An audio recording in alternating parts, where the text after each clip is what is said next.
This is EWA Radio, and I'm public editor Emily Richmond. A year ago, Betsy DeVos was named the nation's education secretary.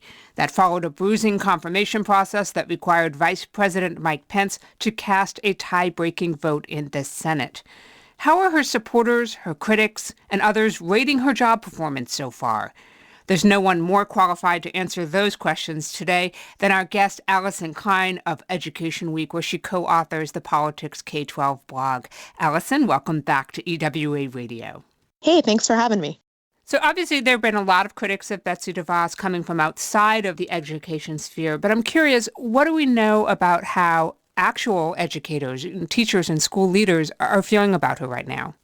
So we actually do know quite a bit about it because Education Week did a survey in October of a little over 1,100 educators, and that includes teachers, principals, and superintendents. And 72% of the educators surveyed gave DeVos an unfavorable rating. They said that they don't like her. And that's compared to 67% who had an unfavorable view of President Trump. So among educators, at least the ones that we surveyed, she's even less popular than President Trump, who right now I think has a national approval rating of about 40%. And I should add that there were some private school educators in that survey too, so it wasn't just people working in public schools. We've got an education secretary who is a name brand, if you will, which is unusual. And I think part of that was because her confirmation hearing was so bruising. There were some gaffes and moments in there that caught fire in social media.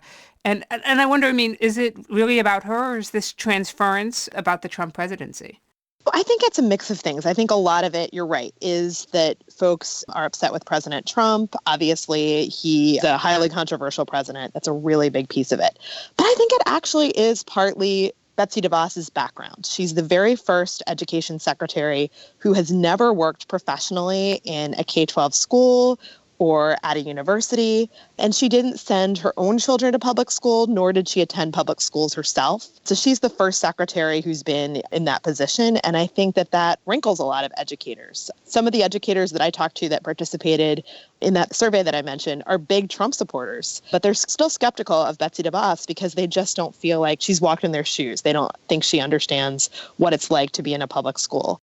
I think a lot of what people see coming out of the Department of Education isn't necessarily action, but pulling back or rolling back what had been put in place by the previous administration.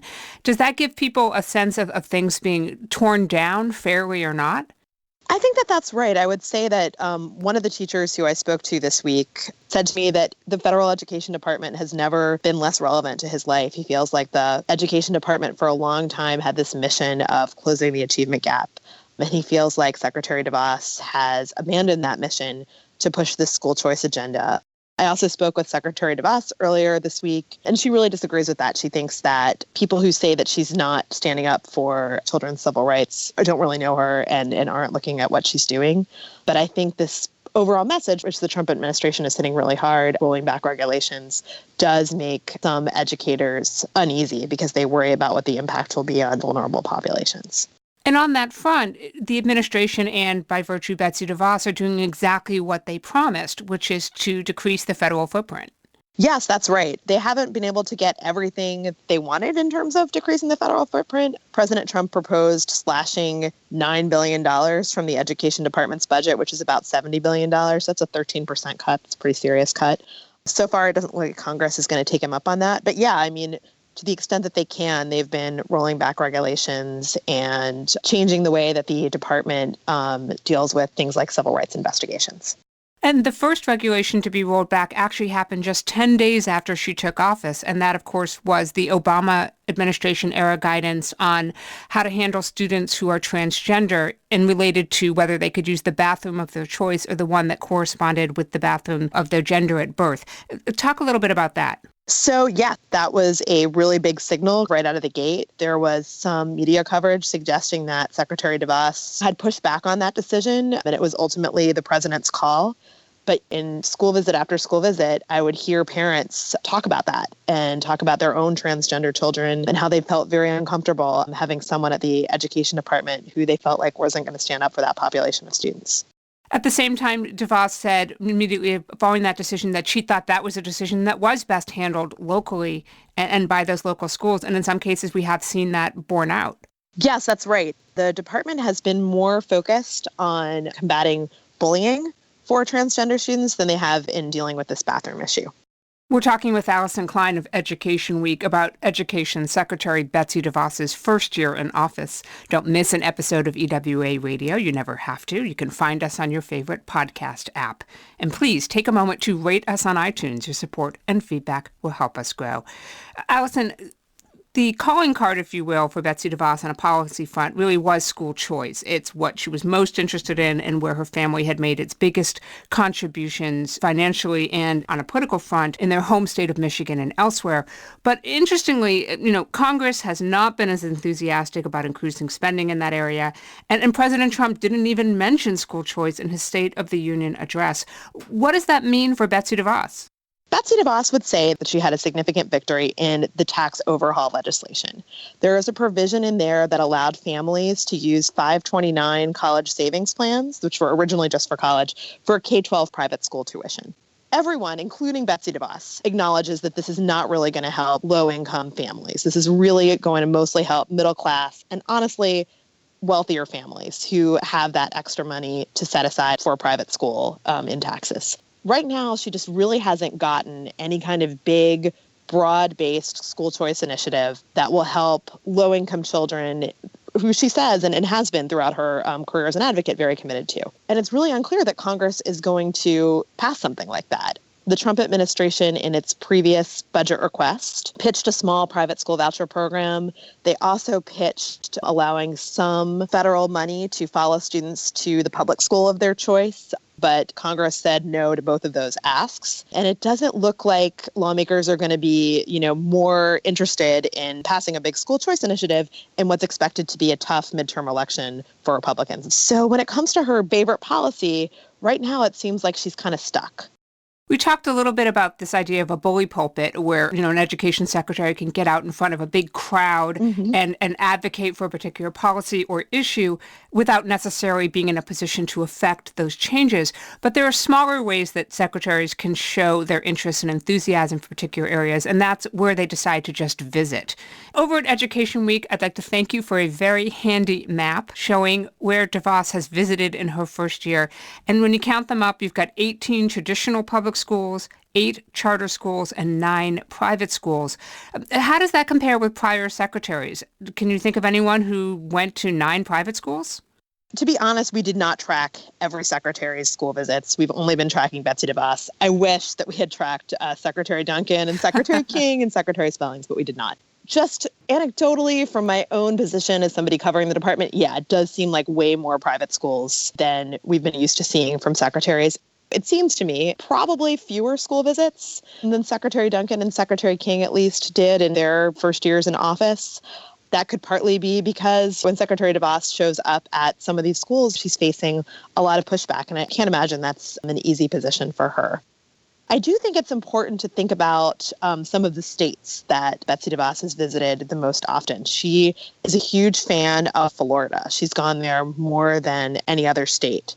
She and a lot of folks in her department have strong ties to former Governor Jeb Bush. And also, I believe that the DeVos's might have a home in Florida. So it's not like a big surprise that she's spending so much time there. It's also, of course, on a policy level, a state that has gone really big on school choice. They have a really robust public school choice program there. And they also have a tax credit scholarship, which is something that Betsy DeVos has, at least behind the scenes, been trying to create at the federal level. During the confirmation hearing, Secretary DeVos demonstrated a lack of familiarity with some of the basic tenets of federal education policy, including the law that protects the rights of students with disabilities. Is there a sense now that she's sort of growing into this job and maybe catching up on that curve? When you hear her speak or have conversations with her, what's changing in her vocabulary? She's talked a lot about how student civil rights is really important to her, and how she finds it disheartening and almost offensive that people don't believe that she is committed to student civil rights. I will say, sort of behind the scenes, if you talk to special education advocates, they were really frustrated with the way that she got rid of dozens of pieces of special education guidance with very little context for them to be able to say whether or not these were, major pieces that she was rolling back. At the same time, though, it seems to me, just talking to these special education advocates, that she's pretty much always willing to take a meeting with them because she got such a bad reputation for completely blanking on what the Individuals with Disabilities Education Act even was during her confirmation hearing, that she wants to make it really clear that she's behind the special education community. Alyson, a lot of the criticism that we're hearing of Betsy DeVos are obviously people who are on the other side of the policy fence, if you will. Has anyone sort of warmed up to where she's coming from, or has there been any interesting areas of middle ground?